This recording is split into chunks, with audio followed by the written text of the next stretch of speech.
Muito boa noite a todos. Mais uma vez, sejam muito bem-vindos ao Senol, Centro Espírita Nosso Lar, sobretudo aqueles que nos visitam pela primeira vez. Essa casa serve a Jesus e é a Ele que nós nos dirigimos, rogando o seu amparo, o seu auxílio, que tanto necessitamos. Sem esse amparo do Mestre Jesus, nós não conseguiríamos executar essa tarefa de buscar esse entendimento do Evangelho que tanto necessitamos para que a gente possa retornar o caminho que leva ao nosso Pai Criador. E nesses dias conturbados que nós estamos vivendo, é a Ele que temos que recorrer. Nós não podemos perder a esperança de que amanhã o sol voltará a brilhar. Apesar dessa sombra que paira sobre a nossa nação, sobre o nosso país, nós não podemos perder a esperança. Lembrando sempre do orai e vigiai, sendo que a vigilância é pelas nossas ações, pelo nosso comportamento, para que a nossa conduta seja condizente com a fé que nós professamos.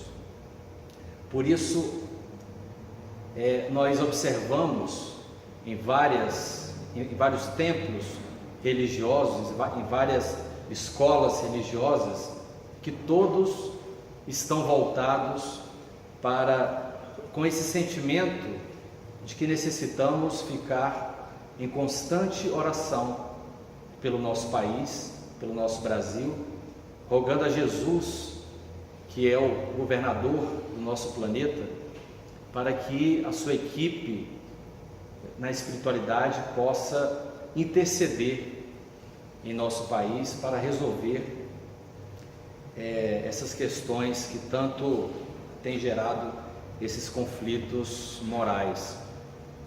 Então, dando continuidade a essa tarefa, o nosso tema de hoje, provas voluntárias, o verdadeiro silício. De repente alguém pode se perguntar o que significa silício. Eu me perguntei quando eu recebi esse tema do mês de maio, e pesquisando, silício é uma espécie de cinto que tem umas pontas, um dos tipos pelo menos, onde algumas pessoas usavam esse cinto ou uma espécie de um chicote para se autoflagelar, na intenção de pagar um erro cometido. Porventura, de repente, ainda hoje, possamos encontrar alguém que possa interpretar as leis divinas dessa maneira, achando que pelo autoflagelo essa pessoa possa se redimir com Deus, com o Criador, por conta de algum equívoco, por conta de algum erro que tenha cometido. E aí, com esse intuito, a pessoa julga, acha que estará quitando um débito perante essa justiça divina. E esse tema, ele está no item 26 do capítulo 5 de O Evangelho segundo o Espiritismo, que tem como título Bem-aventurados os aflitos. Aquela bem-aventurança que Jesus pronunciou no belíssimo Sermão do Monte, nos mostrando que aqueles que passam pelas asperezas do caminho, que passam por aqueles caminhos espinhosos ao longo da jornada, ou seja, pelas dificuldades da vida, pelas vicissitudes, pelos grandes problemas, e conseguem manter a fé acesa, são para esses aquela recompensa do alívio após essas aflições. Então, essa é a postura que temos que ter no nosso dia a dia, ante essas dificuldades, ante essas lutas que surgem no nosso caminho para o nosso crescimento, para o nosso bem. Então, lutando para superar esses obstáculos, esses serão consolados e serão saciados, já que possuem sede de justiça. Então essa é a atitude daquele que possui essa fé verdadeira em Deus e não se abala diante essas dificuldades que nós encontramos. Porque dizer que tem fé em Deus quando tudo vai bem, quando o mar está calmo, é uma tarefa fácil para qualquer pessoa. É durante as dificuldades, é durante esses tormentos que nós passamos, é que temos que trazer para junto de nós a fé que dizemos professar em Deus. Verbalizar a crença em Jesus, por exemplo, é uma tarefa que não é difícil para ninguém. Dizer-se cristão, qualquer um pode fazê-lo. E aqui cabe uma reflexão para todos nós, porque de vez em quando nós ouvimos por aí, nós que somos, ou eu que sou cristão, como se ser cristão bastasse se autodenominar cristão, ou ser adepto desta ou daquela outra religião, frequentar um templo religioso A, B ou C, como se isso fosse suficiente para efetivamente alguém ser cristão. Mas pela origem dessa palavra, se nós buscarmos aquele momento que surgiu desde então, esse termo, essa palavra, ser cristão, é aquele que segue o Cristo. E quem de nós segue Jesus? Aquele que fala, que segue, ou aquele que vivencia as recomendações de Jesus? Porque uma pessoa pode até vivenciar o Evangelho e pode dizer, embora geralmente aqueles que vivenciaram ou que vivenciam pouco falam e fazem mais, fazem muito. Mas então, se eu falar, que sigo Jesus e dizer que sou cristão, não é suficiente para que eu realmente o seja. É claro que muitos assim o dizem, se dizem cristãos, remontando conscientemente ou não essa origem, a origem dessa palavra, ou pela educação que tiveram, ou até muitas vezes por uma força de expressão. É possível que isso aconteça, mas a reflexão que sugerimos é quando alguém aponta para um irmão, para um semelhante, que geralmente professa uma crença diferente da nossa, e julgamos que ele não seja cristão. Nesse caso cabe uma reflexão, porque falar simplesmente é uma exteriorização, é uma prática exterior, e Jesus combateu exaustivamente as práticas exteriores. A essência da doutrina cristã é o sentimento. Tanto é que Jesus resumiu todas as leis e os profetas em um sentimento maior, que foi o amor. Jesus afirmou isso de maneira categórica. Quando um dos fariseus, que era doutor da lei, foi questionar Jesus, foi testá-lo, como muitos o fizeram, perguntou ao Cristo: Mestre, qual o maior mandamento da lei? E Jesus respondeu que o maior mandamento era amar. Então, como eu posso me afirmar cristão se não faço o mínimo esforço para amar? para cumprir esse mandamento maior que o próprio Cristo resumiu as leis. Logicamente, não amaremos ainda como os grandes vultos da humanidade, como uma irmã Dulce, como uma Madre Teresa de Calcutá, como um Gandhi, como um Chico. Nossas pernas ainda são pequeninas para darmos esses passos tão largos. Mas a reflexão que trazemos aqui esta noite é: eu tenho me esforçado minimamente para amar, para me transformar, para fazer essa religação, essa religião com o Criador, com Deus? E nessa busca de me religar com o Criador, muitas vezes nós distorcemos as leis divinas. O Evangelho trazido por intermédio de Jesus Cristo. E passamos a moldar, a nos adequar o nosso comportamento, a nossa vivência, conforme o nosso entendimento, muitas vezes equivocado. Porque costumamos simplificar as coisas, racionalizar as coisas. Muitas vezes nos falta humildade para reconhecer que ainda erramos e que muitas vezes deixamos aquele esforço que é necessário para buscar essa transformação e fazer essa religação.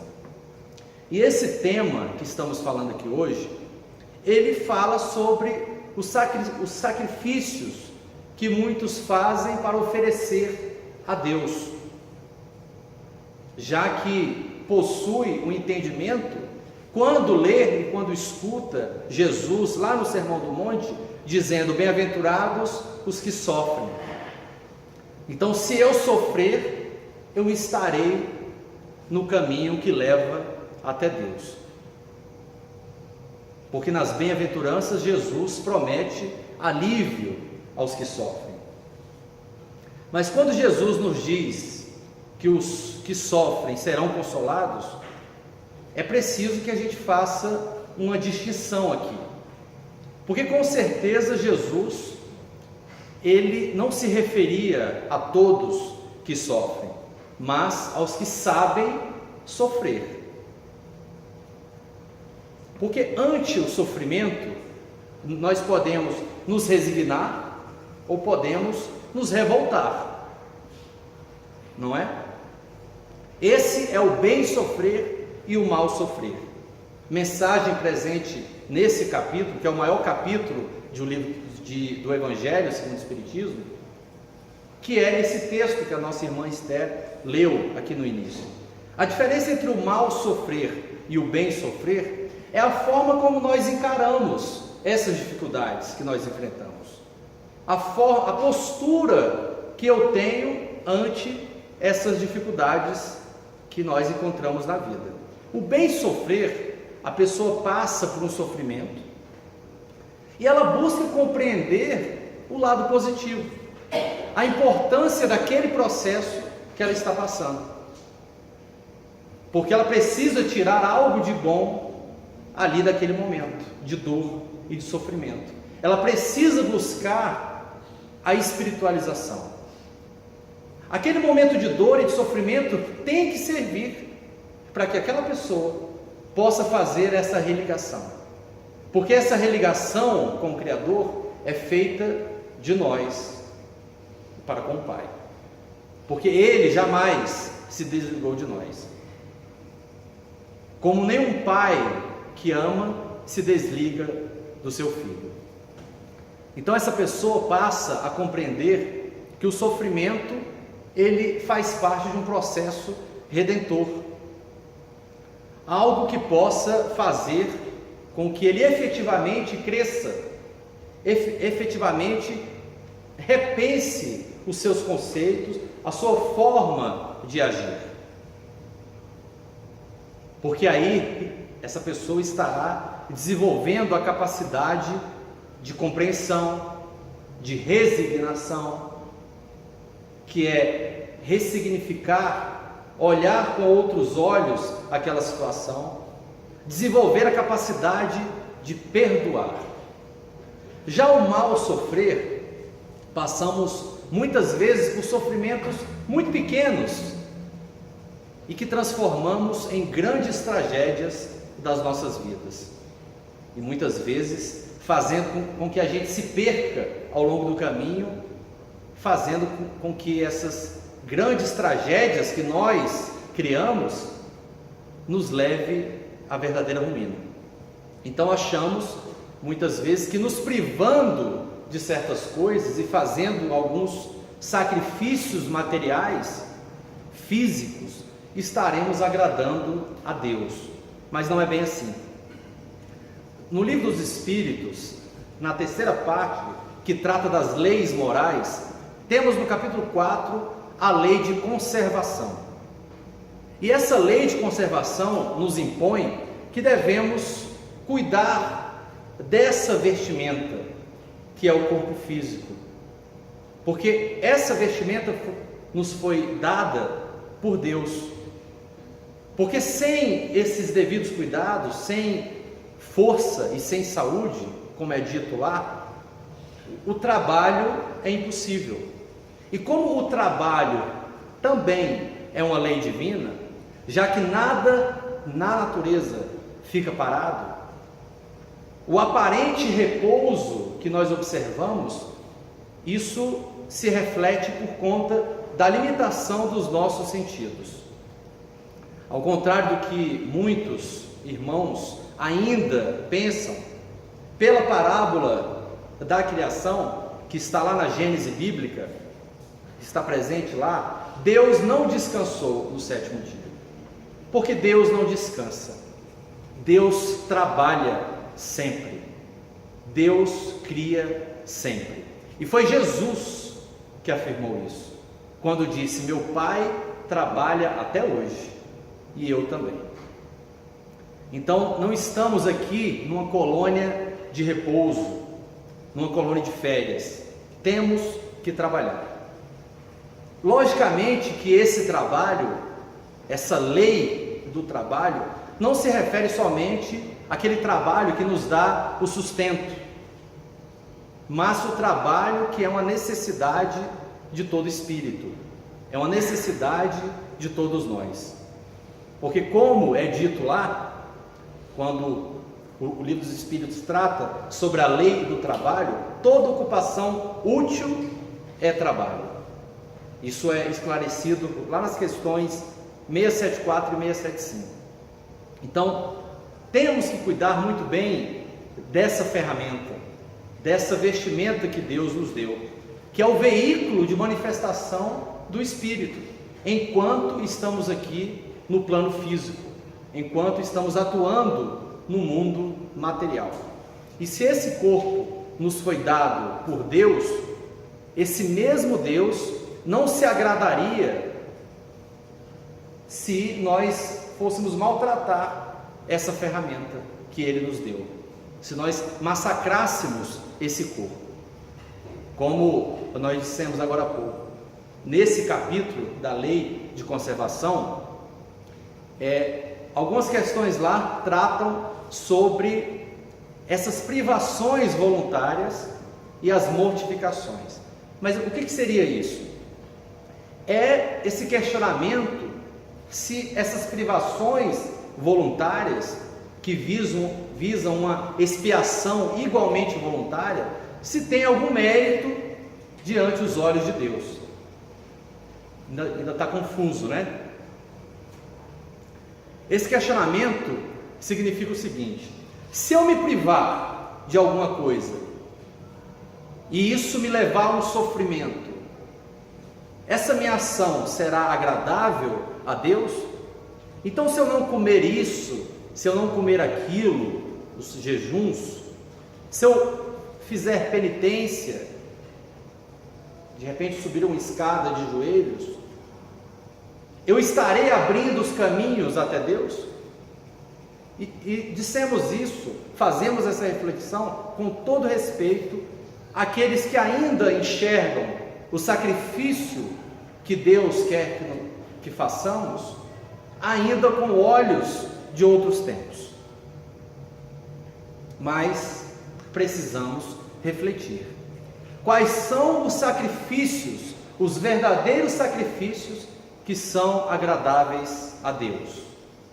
E nessas questões nós observamos as respostas.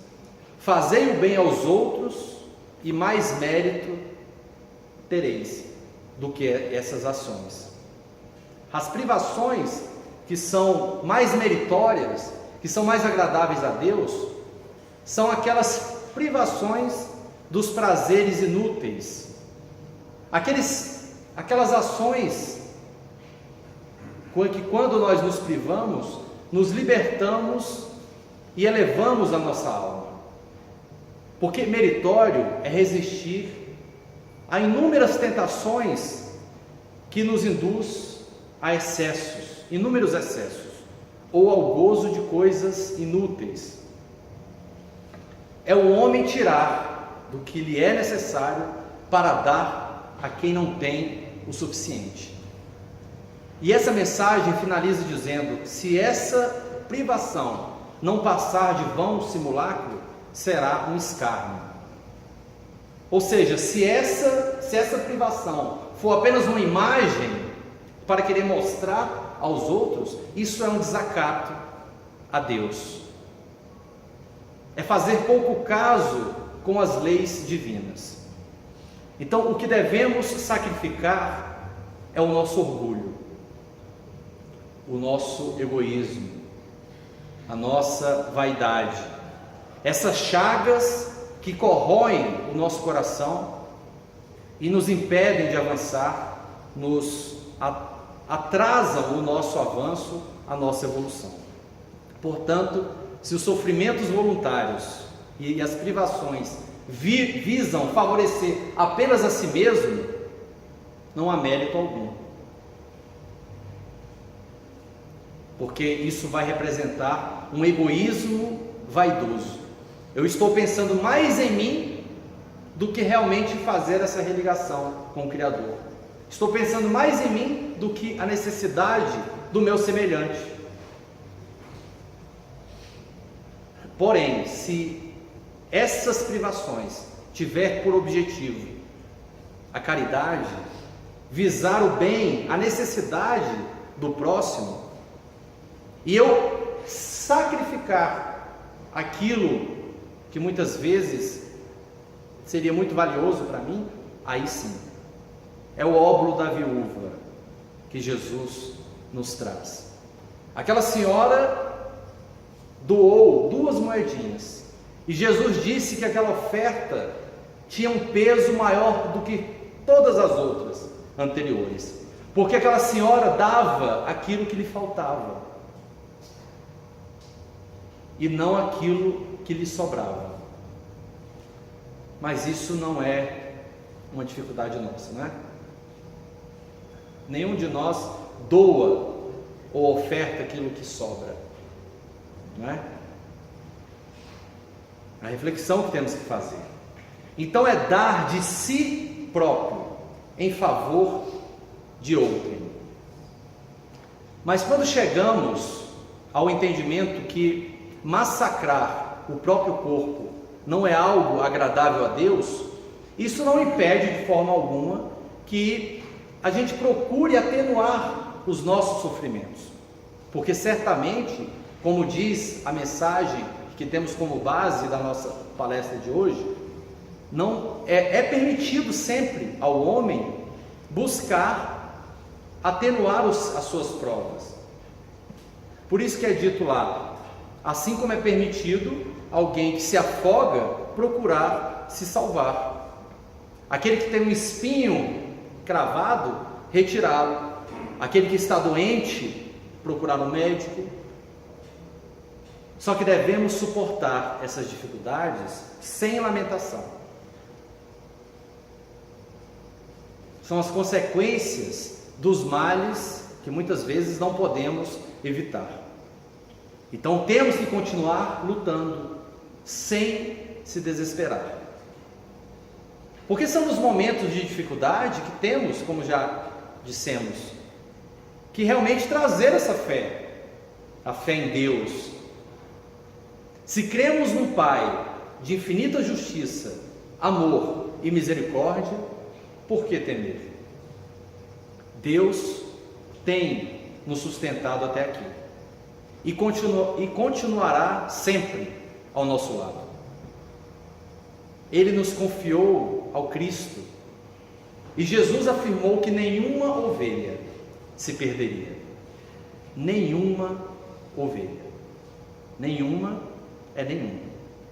Então temos que encontrar forças dentro de nós e seguir em frente, mantendo essa chama que dizemos ter, essa chama da fé acesa, para não descuidar da vigilância que o próprio Cristo recomendou. E não é vigiar a vida dos outros, não.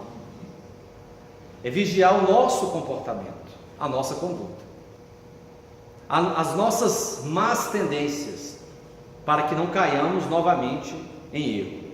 Reconhecer o erro é uma virtude, mas se esforçar constantemente, diariamente, para não repetir esse erro, é melhor ainda.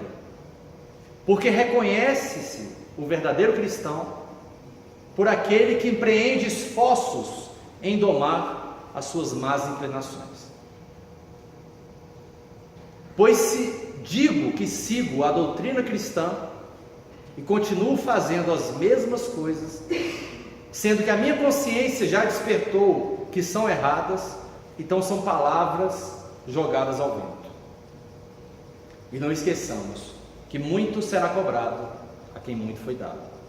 Nós não poderemos depois alegar ignorância. Nós não sabíamos, pois já sabemos. É por isso que está lá no Evangelho de Mateus, no capítulo 5, versículo 37.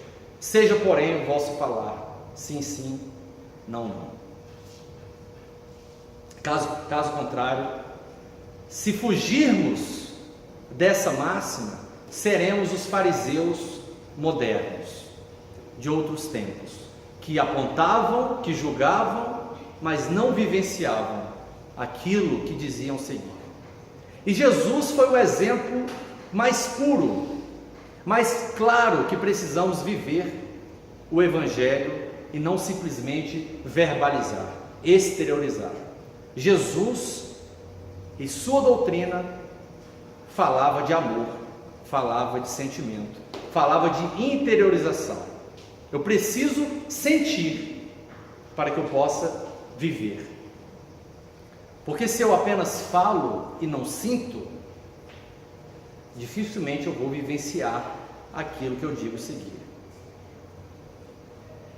Porque agindo assim, estaremos buscando a vivência do Evangelho, para que os outros um dia possam ler este Evangelho no nosso comportamento. Eu quero contar uma história que está aqui nesse livro, no roteiro de Jesus, que são passagens sob a ótica da espiritualidade, narrada por Humberto de Campos. E tem uma história que se chama No Caminho do Amor, que diz o seguinte: em Jerusalém, nos arredores do templo, adornada mulher encontrou um nazareno, de olhos fascinantes e lúcidos, de cabelos delicados e melancólico sorriso, e fixou-o estranhamente. Arrebatada na onda de simpatia a irradiar-se dele, corrigiu as dobras da túnica muito alva, colocou um olhar indizível, com indizível expressão de doçura, e deixando perceber nos meneios do corpo frágil a visível paixão que a possuíra de súbito. Abeirou-se do desconhecido e falou sitiante: jovem, as flores de Séforis encheram-me a ânfora do coração com deliciosos perfumes. Tenho felicidade ao teu dispor em minha loja de essências finas. ela apontou extensa vila, cercada de rosas, à sombra de um arvoredo acolhedor, e ajuntou: inúmeros peregrinos cansados me buscam, à procura do repouso que reconforta. Em minha primavera juvenil encontram o prazer que representa a coroa da vida. É que o lírio do vale não tem a carícia dos meus braços, e a romã saborosa não possui o mel dos meus lábios. Vem e vê. Dar-te-ei leito macio, tapetes dourados e vinho capitoso. Acariciar-te-ei a fronte abatida e curar-te-ei o cansaço da viagem longa. Descansarás teus pés em água de nardo e ouvirás feliz as harpias e os alaúdes de meus jardins. Tenho em meu jardim, a meu serviço, dançarinas exercitadas em palácios ilustres. Ante a incompreensível mudez do viajor, tornou súplice depois de leve pausa: jovem, por que não respondes? Descobri em teus olhos diferente chama, e assim procedo por amar-te. Descobri em teus olhos diferente chama, e assim procedo por amar-te. Tenho sede de afeição que me complete a vida. Atende, atende. E ele parecia não perceber a vibração febril com que semelhantes palavras eram pronunciadas, e notando-lhe a expressão fisionômica indefinível, a vendedora de aromas acrescentou um tanto agastada: não vens? Constrangido por aquele olhar esfogueado, o forasteiro apenas murmurou: agora não. Depois, no entanto, quem sabe? A mulher, ajazeada de enfeites, sentindo-se desprezada, prorrompeu em sarcasmos e partiu. Transcorridos 2 anos após aquela passagem, quando Jesus levantava os paralíticos ao pé do tanque de Betesda, venerável anciã pediu-lhe socorro para a infeliz criatura, atenazada de sofrimento. O mestre seguiu-a sem hesitar, e chegando a um pardieiro denegrido, ele encontra um corpo cheio de chagas, que exalava gemidos angustiosos. A disputada mercadora de aromas ali se encontrava, carcomida de úlceras, de pele enegrecida e rosto disforme. Feridas sanguinolentas pontilhavam-lhe a carne, agora semelhante ao esterco da terra. Exceção dos olhos profundos e indagadores, nada mais lhe restava da feminilidade antiga. Era uma sombra leprosa de que ninguém ousava aproximar-se. Fitou o mestre e reconheceu: era o mesmo mancebo nazareno, de porte sublime e atraente expressão. O Cristo estendeu-lhe os braços, tocado de intraduzível ternura, e convidou: vem a mim, tu que sofres. Na casa de meu pai nunca se extingue a esperança. A interpelada quis recuar,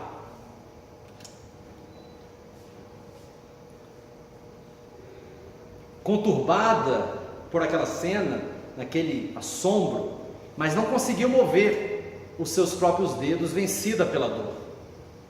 O mestre, porém, transbordando compaixão, prosternou-se, fraternal, e aconchegou-a de manso. A infeliz reuniu todas as forças que lhe sobravam, e perguntou, em voz reticenciosa e dorida: Tu, o Messias Nazareno, o profeta que cura, reanima e alivia, que vieste fazer junto de uma mulher tão miserável quanto eu? Ele, contudo, sorriu benevolente, retrucando apenas: Agora venho satisfazer-te os teus apelos. E recordando-lhe as palavras do primeiro encontro, acentuou compassivo: Descubro em teus olhos diferente chama, e assim procedo por amar-te. E para exemplificar essa vivência do Evangelho que falamos, veremos um vídeo para finalizarmos antes da prece de encerramento, que é um vídeo que nós já passamos aqui em outra palestra, mas é daqueles vídeos que tocam a alma, porque um dia chegará o dia que faremos o bem sem esperar retorno, sem esperar reconhecimento, sem esperar que a mão esquerda saiba o que dá à direita. Faremos o bem pelo bem, faremos o bem porque o bem é a lei. Pode os dois.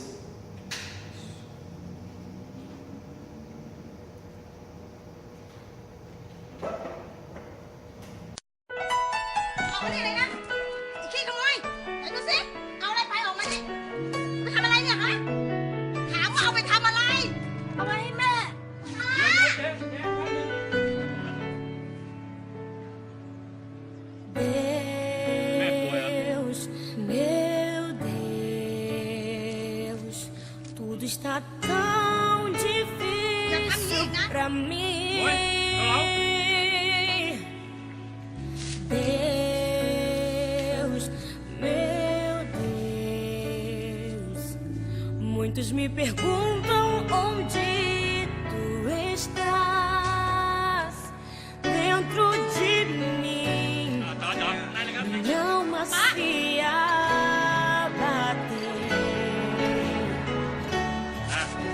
Mas tua mão com tudo me escondeu em tua presença, oh Deus. Quando eu chorar, vou me lembrar que até aqui tua mão me sustentou. Digo a minha alma, espera em Deus, pois ainda louvarei, eu louvarei. Deus, meu Deus, tudo está tão difícil pra mim.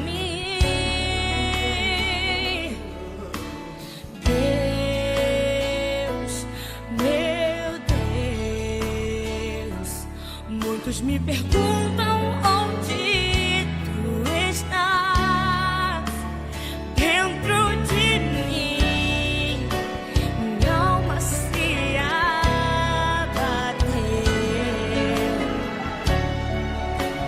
Mas tua mão com tudo me escondeu em tua presença.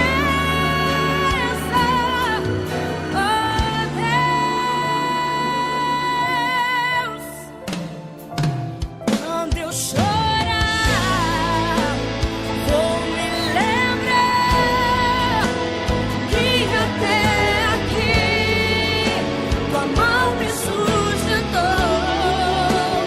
Digo a minha alma, espera em Deus, pois ainda o louvarei. Tenham todos uma ótima semana, que Deus nos abençoe.